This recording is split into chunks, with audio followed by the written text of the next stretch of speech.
நேத்திக்கு வந்து ஒரு ஒரு ஹிஸ்டாரிக்கல் சேஞ்சஸ் என்னன்னா, நேத்திக்கு வாக்குப்பதிவு அதிக அளவுல நடந்திருக்கு. கிட்டத்தட்ட 82% தாண்டி வாக்குப்பதிவுகள் நடந்திருக்கு அப்படின்னு சொன்னாங்க. ரொம்ப நல்ல விஷயம், ஆரோக்கியமான விஷயம். இதுல வந்து ரெண்டு விஷயம் கவனிக்கப்பட வேண்டியது. ஒண்ணு வந்து விஜயோட அரசியல் வருகை.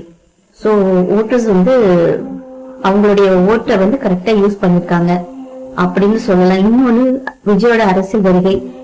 ஏற்கனவே நம்ம நிறைய தற்கொலைகளையும் தத்திகளையும் முட்டாள்களையும் பார்த்துட்டு இருக்கோம். ஐயோ இதுங்கெல்லாம் நாளைக்கு ஆட்சிக்கு வந்தா என்னடா பண்றது அப்படின்னு சொல்லிட்டு ரொம்ப சாதாரணமா இல்ல ஏதோ ஒரு விஷயத்துக்காக வர முடியாதவங்க கூட இந்த டைம் வந்து ரொம்ப ப்ராப்பரா ஓட் பண்ணிருக்காங்க. நேற்றுக்கு நான் ஓட் பண்ண பூத்ல பாத்தீங்கன்னா வயசானவங்க நிறைய பேரு. அதுக்கான சிறப்பான ஏற்பாடுகள் எலெக்ஷன் கமிஷன்ல இருந்து பண்ணிருந்தாங்க. வீல் சேர் அக்சசிபிலிட்டியா இருக்கட்டும், இல்லைன்னா வயசானவங்க ரொம்ப முடியாதவங்க வந்தாங்கன்னா அவங்களை உடனே கொண்டு போய் ஓட் பண்ண வைக்கிறதா இருக்கட்டும், அவங்களுக்கு ஃபர்ஸ்ட் ப்ரெஃபரன்ஸ் கொடுத்து இது பண்ணிட்டு இருந்தாங்க. நேற்றுக்கு எங்களோட பூத்ல பாத்தீங்கன்னா 4 அனிலான்ஸ் வந்து நோட்டட். அதுல ஒரு பெண் அணில். விஜய் மாதிரி ட்ரெஸ் கோட்ல வந்தாலே தெரிஞ்சு போயிடுச்சு அணில் தான் அப்படின்னு இப்படி பார்த்தேன். நான் ஒன்னும் சொல்லல. சோ எங்களுடைய பூத்ல பாத்தீங்கன்னா நேற்றுக்கு ஒரு 4 to 5 அணில் தான் இருந்துச்சு, வெரி ஆனஸ்டா சொல்ல போனா. சோ ஒவ்வொரு பூத்லயும் எவ்வளவு அணில்கள் வந்தது உங்க ட்ரெஸ் பார்த்தாலே தெரிஞ்சிருக்கும். இதுல வந்து மீடியால இருக்கக்கூடிய நிறைய அணில்கள் தான் நேற்று தான் கண்டுபிடிக்கப்பட்டுச்சு. என்னுடைய ரொம்ப பார்த்தா இது அணிலடா அப்படின்ற மாதிரி இருந்துச்சு. இப்ப வந்து மே 4ஆம் தேதி ஓட்டு எண்ணிக்கை அன்னைக்கு தெரிய போகுது என்னென்ன பிரச்சனைகள்லாம்.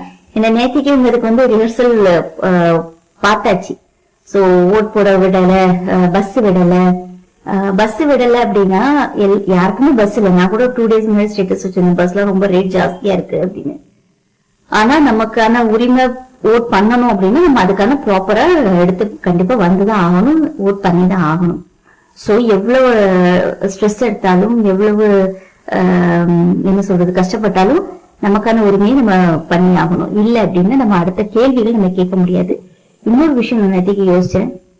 அந்த எலெக்ஷன் பூத்ல வந்து நிறைய முடியாதவங்க வயசானவங்க எல்லாம் நின்று ஓட் போடும்போது அந்த ஓட்டு வாங்க ஒவ்வொரு வேட்பாளர்களுக்கும் ஒரு பொறுப்பு இருக்கு. நீங்க ஜெயிக்கிறீங்க தோக்குறீங்க ரெண்டாவது விஷயம், ஆனா உங்களை நம்பி இவ்வளவு ஓட்டு விழுதுல அந்த ஓட்டுக்கு கொஞ்சம் உண்மையா இருங்க. ரெண்டாவது இன்னைக்கு வரைக்கும் கதறிட்டு இருக்கு ஊழல் ஊழல் ஊழல் ஊழல்னு. ஊழல நிரூபிக்கடான்னு சொன்னா எவனும் வரப்போறது கிடையாது. உனக்கு தெரியல இங்க ஊழல் நடக்குதுன்னு, அப்ப நீ அதுக்கான கேஸ் கொடுக்கணும்ல. ஒரு தம்பி கேக்குறாப்ல, அப்போ விஜய் வந்தா கற்பழிப்பு இதெல்லாம் நடக்காது அப்படின்னு.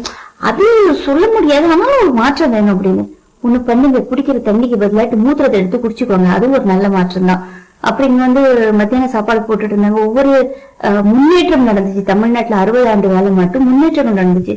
சாப்பாடு போட்டாங்க, சாப்பாடோட முட்டையை போட்டாங்க, முட்டையோட மத்த சத்தான உணவு கொடுத்தாங்க. அதுக்கப்புறம் பெண்களுக்கு விட்டமின் மினரல்ஸ் டேப்லெட் கொடுத்தாங்க. அதுக்கப்புறம் இப்ப காலையில பிரேக்ஃபாஸ்ட் பண்ணிருக்காங்க. இது வந்து முன்னேற்றங்கள் நடந்திருக்கு.